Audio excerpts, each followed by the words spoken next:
Namaste. You're listening to the Savannah Podcast. Join us on an exploration of Eastern spirituality, yoga philosophy, and conscious living for the new age. This podcast is a production of SavannahSpirit.com, the best place to shop for unique clothing, spiritual handcrafted jewelry, healing gemstones, and fair trade gifts from the Far East. Now, here's your host, Brett Larkin.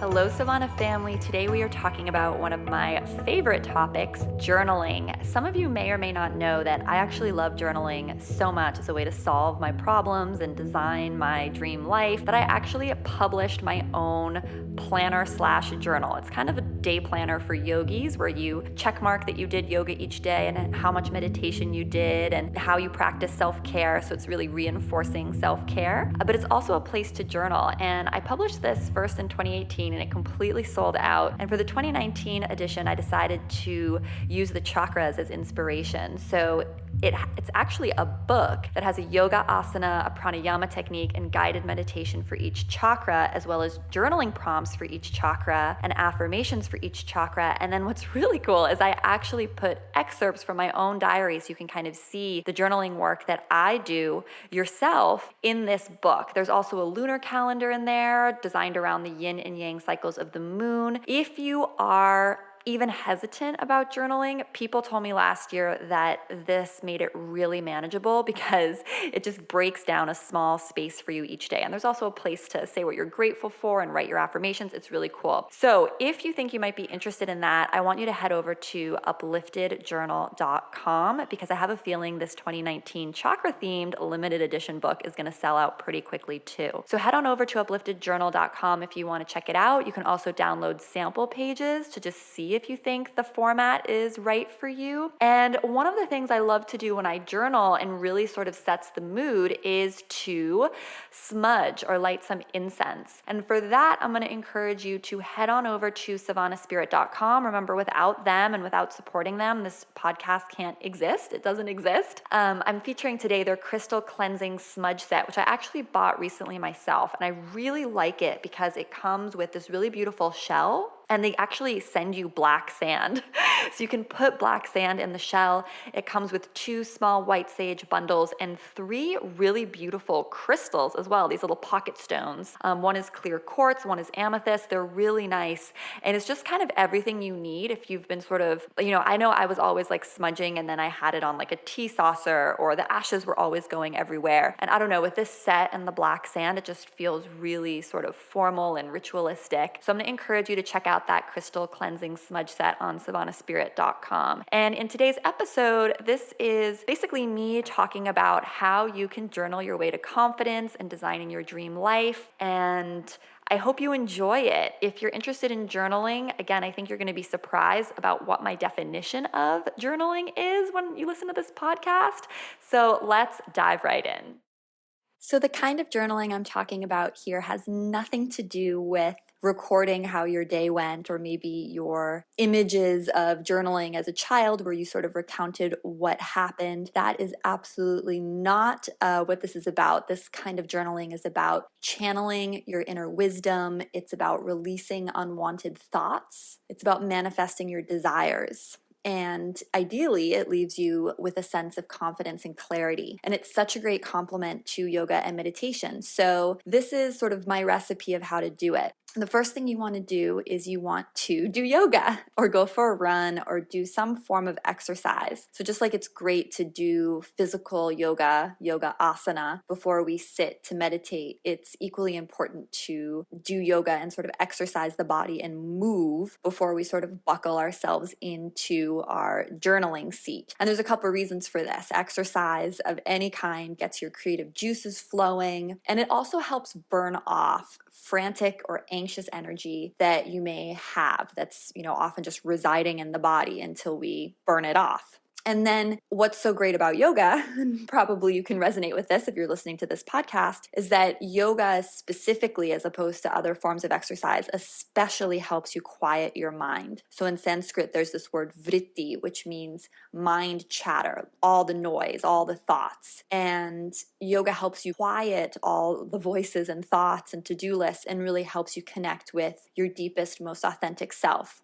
And this is essential for the kind of journaling we're going to be doing. So if you like, as you do your yoga practice, you can sort of set the intention that you want to connect with your deepest self, to connect with your inner wisdom. And you can sort of see your physical asana practice as this shedding or burning off of your day-to-day duties, your day-to-day identity, so that when you fall into shavasana, you feel very calm and centered and peaceful. The next thing you want to do is just sit quietly for a few moments or meditate. So the goal here is to just spend a few more moments in silence to tune out the rest of the world and tune in to your inner voice. So if you have a regular pranayama and meditation practice, or you like doing meditation to one of my guided meditation videos, you can do that. If meditation's really not your thing, just sit quietly for a few minutes and focus on your breath. As you sit, I want you to focus on your desire to connect with your wisest self and with universal consciousness at large. So there's sort of two different concepts here, and really they're intrinsically connected. Infinite wisdom of the universe, your own personal infinite wisdom. You're just trying to tap into both of these energies. So some techniques you can use to do that, I'll offer a couple, is one, you can imagine a beam of light that's moving up your spine to connect to the heavens above you, or to connect to something greater than you. You can visualize a huge ocean of intelligence and meaning, and imagine that you're just sinking into that ocean. You can visualize a deity or a presence of someone who you really care about, someone calming, maybe from your past, sitting with you or coming towards you. And if you like more practical visualizations, just visualize yourself as either an old man or an old woman filled with wisdom. So just seeing your older self coming to sit with you and maybe putting their arm around you. So lots of different visuals you can use here, and of course, feel free to make up your own and discover your own.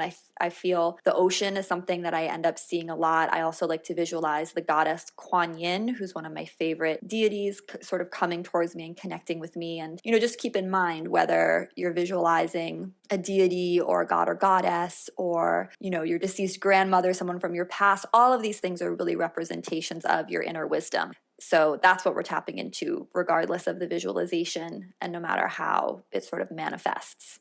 The visual of a physical god or goddess or a person from your past is still you. It's still a representation of you. All right, so now staying connected with that the best you can, you want to begin to find your journal and begin to write. So you can grab your favorite notebook and a pen and pencil, or you can reach for your computer. And then what I want you to do is begin writing down questions or worries, really anything that is on your mind. And then the next thing to do is see if you feel called to write commentary or answers to these prompts from your highest self. So this journaling session can take a couple different directions, and all of them are good. So don't worry about which one you end up going down on a particular day. The important thing is to do your practice and to do the writing. The first one is what I like to call release, which means you only write down questions or things that are on your mind. Basically, your journaling session turns into just this endless writing of questions, or even maybe a rant or just word vomit. You just release every thought or worry inside of you onto the page, which could include, I don't want to write right now, I didn't like my yoga practice today, I'm really hungry, really anything. And usually those superficial things that I just mentioned give way to writing more about, what's troubling you or questions you have. And even if you just write down this sort of stream of consciousness, questions, thoughts, it's still immensely therapeutic. And it's likely that whatever you write about will be closer to your heart and deeper to the root cause of whatever it is that's troubling you than if you did this writing without doing yoga first. Because usually, at least after we do yoga, we have a heightened state of awareness. So you'll feel lighter after you get these thoughts out of your head and onto the page. It's sort of like taking out the garbage out of your brain. And then you can look back at what you wrote after you finish. And you could do this for 10 minutes, for 5 minutes. Maybe you get really inspired and end up writing for 15. It's not important how long, just do it. And you may look at what you wrote and see that you find insights, that you see connections maybe about what's going on in your life that wasn't there before. You can get a sense of clarity by releasing your thoughts onto the page like this, and then just read them and observe them without judgment. Or you could read them and observe them and imagine that you're your own mother, or you're your own grandmother or caring figure, just loving yourself without judgment. So this style of journaling is really a great way to embody what yoga teaches us, which is that you are not your thoughts. That becomes abundantly clear when you're able to write your thoughts down and look at them as something that's outside of yourself. The second way your journaling session may go is what I call free form or Q&A. And that's when you start the same way you did in our release journaling. You end up writing your troubles, your thoughts, your questions. It's very stream of consciousness. But then somehow magically answers and commentary from your highest self begin to pop into your head, and you write down what the voice of your highest self says as well. So I like to think of these as impulsive answers, and they really just appear out of nowhere. It's like your deepest self or your guardian angel just talking to you through writing. And this has been huge for me because a lot of people, or many people, have, they receive things in meditation. A voice talks to them, or they get guidance on what to do. And for me personally, I found that very rarely happened. I enjoy meditation as a way to calm down and slow down my breath. I think it's just fantastic for getting me more centered and grounded, but I wasn't feeling this guidance or this huge connection to, the answers of things that I wanted or messages coming to me when I just sat in meditation. But when I started journaling after meditation, I absolutely felt this voice that I think a lot of people, or maybe some people, just receive in meditation, was coming through me through writing and really had a lot to say. So this is the prep work basically of connecting with your highest self through yoga and meditation.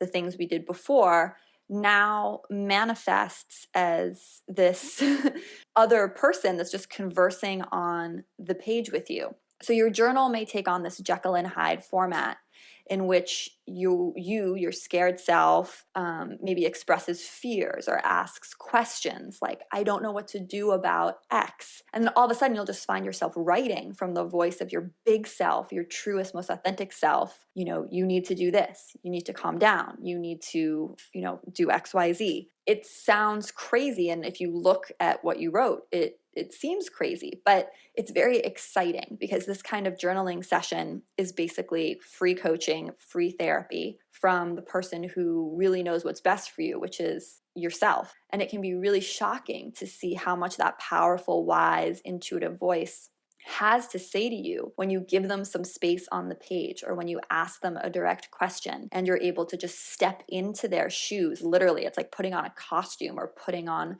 a cloak or stepping into their moccasins or something. And you're able just to write and direct yourself from this completely grounded, centered place.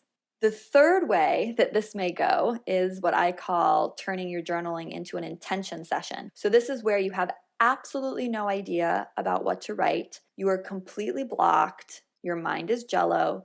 You can't even get yourself to write out your questions and your thoughts, stream of consciousness style, like in the first variation. You're just completely stuck. And if this happens, or if you even just need to do this as a way to get started, the fallback plan is just to write out exactly what you want in the present tense as a way to manifest your desires. So for example, I might write, my retreat to Italy this June is full. We're seeing incredible artwork in Florence. We're swimming in our hotel pool. Everyone is relaxed. Everyone's experiencing personal transformation. I'm teaching at the intersection of art and yoga at my highest potential. I'm just writing in the present tense exactly what I want to manifest, as if I'm living it already. And if you run out of things to say, you can just write the same desires over and over. So you can look for key phrases that you can hone in on. For example, I am teaching at my highest potential. One of the last things I said, I might just write that 5, 10, 20 times. I'm teaching at my highest potential. I am teaching at my highest potential. I am teaching at my highest potential. Or for you, whatever it is, I'm confident. I'm achieving my goals with grace. In that new house, I'm whatever it is. And this is such a great way to sow the seeds of your desires in your nervous system through writing, and also to let the universe really know what you want. So what I've given here are 3 ways your journaling can go, sort of just a rambling release of thoughts, a rambling release of thoughts that turns into you answering and stepping in to the role of your highest self and writing to yourself like a coach or mentor would write to you, or that you just write down your intentions to seal them into your body and really make them known and really direct your mind towards the things you want. So some additional tips here I have for you is, don't stress if your preferred way to write is on a computer. You don't need to be doing this by hand. I've had some of my most powerful sessions of the kind of Q&A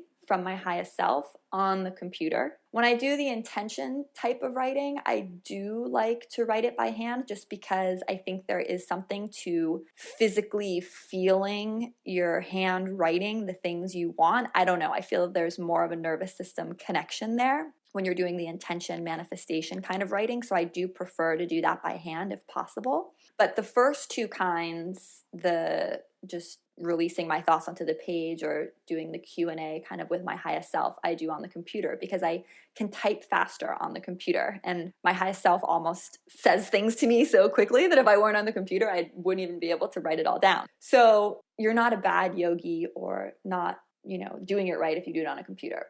I would just suggest try to have Word or Evernote or whatever you're going to write in open on your laptop or computer so that when you finish your meditation session, you can go right into writing without distracting, without seeing Facebook or seeing other things. And my second tip is to just make all of this fit your personal style. So if you're someone who meditates regularly, you love incense, you love cards, you love mala beads, you love dimming the lights, right? And you really want to create a sacred space for your journaling time, please do that. And it's going to be magical. But if those things just aren't your style and it's more you to, just go for a run, exercise at the gym, and then plop down in front of the computer when your endorphins and mental energy is really high, do that instead. There's no wrong or right way. As long as you make some time to slow down your breath after some sort of physical exercise and then do your writing, you're doing it right. And then my third tip is to just release any expectation. You never know when you do this if the journaling session is going to turn into this super insightful Q&A session with your highest self where you're just getting all these jaw-dropping insights and advice that really blows your mind, or if it's just going to be you writing stream of consciousness with really no directive, no answers. The important thing is to just see writing as a ritual form of release and of self-connection. You want to make it a habit, and just like our yoga practice and the Yoga Sutra teaches us, you want to release the desire for results. So you put in the work, you do the discipline, and the embedded benefit here is that you're just going to get tremendous self-awareness, gain so much self-awareness, no matter what. So the next time that you feel uncertain or anxious or insecure, try to resist Googling the problem, running to the computer, distracting yourself with your phone or social media, or calling someone for advice. Try this instead. Try this technique of yoga, little meditation, journaling, because you really never know. The confidence and the answers that you are seeking likely lay within you, and those are likely the answers that you really need to get and receive. So I hope you'll give this a try. Savannah family, let me know how it goes.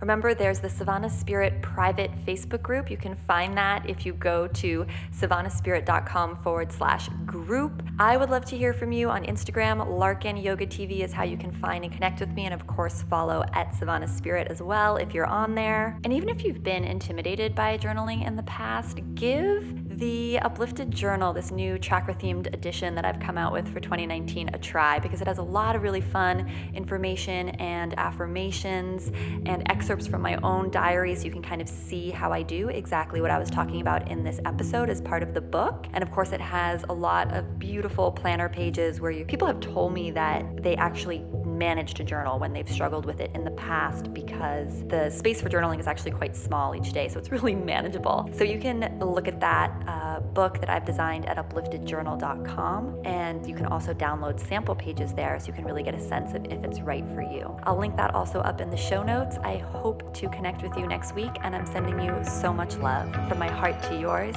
namaste. You've been listening to the Savannah Podcast. To find out more about Savannah, go to savannahspirit.com or follow Savannah on Facebook at facebook.com/Savannah Spirit. For daily inspiration, check out our blog at savannaeast.com.